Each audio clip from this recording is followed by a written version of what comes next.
வணக்கம் மாணவர்களே, உங்கள் எல்லோரையும் ரோஜா தோட்டம் சேனலுக்கு அன்போடு வரவேற்கிறேன். 8ஆம் வகுப்பு தமிழ் பாடம் சட்டமேதை அம்பேத்கர். இந்த பாடத்துக்கான வீடியோவை நம்ம ஏற்கனவே போட்டிருக்கோம். ஆனா இந்த வருடம் தந்திருக்கிற புதிய பதிப்புல ஒரு கேள்வி கூடுதலா இடம்பெற்றிருக்கு. அது என்ன கேள்விங்கிறத பார்க்கலாம். ஏற்கனவே போட்ட வீடியோல குருவினால முதல் கேள்வியா என்ன கேட்கப்பட்டிருந்ததுன்னா, அம்பேத்கர் தன் பெயரை ஏன் மாற்றிக்கொண்டார்னு கேட்டிருந்தாங்க. அதற்கான விடையை கொடுத்திருந்தோம். ஆனா அந்த கேள்வி புதிய பதிப்புல இல்ல, அதை எடுத்துட்டாங்க. வேற கேள்வி இடம்பெற்றிருக்கு.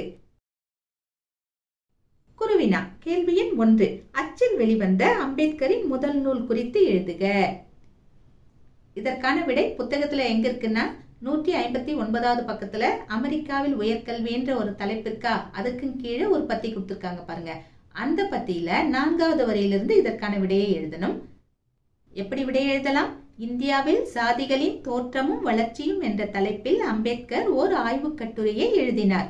அதை சிறு புத்தகமாகவும் வெளியிட்டார்.